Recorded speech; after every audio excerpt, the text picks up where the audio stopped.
అండి. నమస్తే. Welcome back to our channel Telugu kitchen. ఈరోజు ఈ వీడియోలో ఇంట్లోనే స్వచ్ఛమైన నెయ్యిని ఎలా ప్రిపేర్ చేసుకోవాలి అనేది మీతో షేర్ చేసుకోబోతున్నానండి. ప్రెజెంట్ మనమున్న ఈ జనరేషన్ ఈ 2025లో అయితే మనం తినే ఫుడ్ అసలు ఏది హెల్తీ, ఏది అన్‌హెల్తీ అనేది అసలు అర్థం అవ్వకుండా కన్‌ఫ్యూజన్‌లో అయితే మనం ఉండిపోతున్నాము. అలాంటి కన్‌ఫ్యూజన్సే మనకు వద్దు అనుకుంటే మనం హ్యాపీగా ఇంట్లోనే అన్నిటిని ప్రిపేర్ చేసేసుకోవచ్చు. సో, ఇక ఆలస్యం లేకుండా వీడియోలోకి వెళ్ళిపోదాము. ఇది నేను నెయ్యి ప్రిపేర్ చేయడం కోసమని ఒక 15 డేస్ నుంచి కలెక్ట్ చేసి పెట్టుకున్న మీగడ అనమాట. ఒక బౌల్‌లోకి చిక్కటి పాలని తీసుకొని స్టవ్ ఆన్ చేసుకొని మంచిగా ఒక పొంగు వచ్చే వరకు ఈ పాలని వేడి చేసుకోవాలి. ఈ పాలు ఇలా పొంగు వచ్చిన తర్వాత స్టవ్ ఆఫ్ చేసేసి పాలని కాసేపు చల్లార్చి ఒక 4 గంటల పాటు ఫ్రిడ్జ్‌లో పెట్టారు అంటే మనకు మీగడ ఇలా ఈ విధంగా వీడియోలో చూపిస్తున్నట్టుగా వస్తుంది. ఈ విధంగా ఒక 15 డేస్ నుంచి మీగడని కలెక్ట్ చేసి పెట్టుకున్నాను. ఇప్పుడు స్టవ్ ఆన్ చేసుకొని ఒక ఫ్రై పాన్ లేదా కడాయిలోకి మనం 15 డేస్ నుంచి కలెక్ట్ చేసి పెట్టుకున్న మీగడను తీసుకోవాలి. మంటని హై ఫ్లేమ్‌లో కాకుండా మీడియం ఫ్లేమ్‌లోనే ఉంచుకొని మనం కలెక్ట్ చేసుకున్న ఈ మీగడని మెల్ట్ చేసుకోవాలి. మనం కలెక్ట్ చేసుకుంటూ ఈ మీగడని ఫ్రిడ్జ్‌లో స్టోర్ చేసుకున్నాం కాబట్టి ఇలా గట్టిగా అయిపోయింది కదా! సో, మీడియం ఫ్లేమ్‌లో ఉంచుకొని ఈ మీగడ మొత్తాన్ని కూడా మెల్ట్ చేసేసుకోవాలి. ఇలా ఈ విధంగా మీగడ మొత్తం మెల్ట్ అయిపోయిన తర్వాత మంటని మళ్ళీ హైకి చేయకుండా అలాగే మీడియం ఫ్లేమ్‌లోనే ఉంచుకొని ఒక స్పూన్ లేదా గరిటెతో కలుపుతూ ఉండాలి.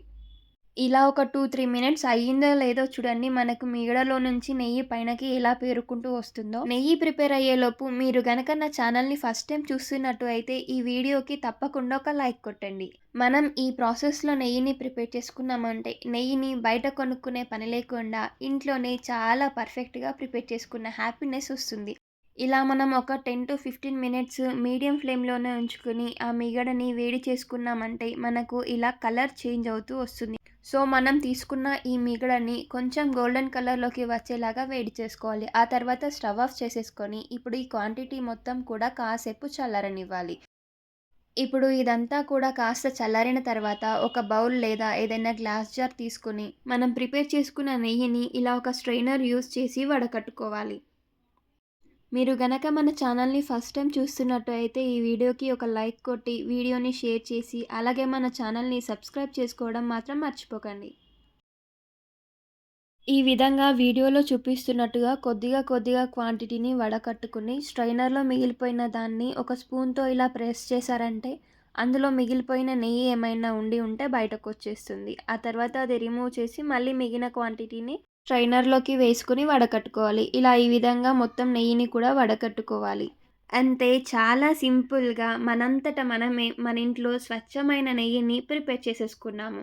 ఈ ప్రాసెస్‌లో గనక మీరు ప్రిపేర్ చేశారంటే పూస లాంటి నెయ్యి మన ఇంట్లోనే తయారైపోతుంది. ఒక 4 అవర్స్ తర్వాత చూడండి ఈ నెయ్యి ఎలా మారిపోయిందో. ఈ కమ్మటి నెయ్యిని వేడి వేడి అన్నంలోకి వేసుకుని తింటే టేస్ట్ అదిరిపోతుంది. మరి మీరు ఏ విధంగా నెయ్యిని ప్రిపేర్ చేసుకుంటారో కామెంట్ బాక్స్‌లో చెప్పండి. అలాగే మన వీడియో నచ్చితే ఛానల్‌ని సబ్స్క్రైబ్ చేసుకోవడం మర్చిపోకండి. Bye bye.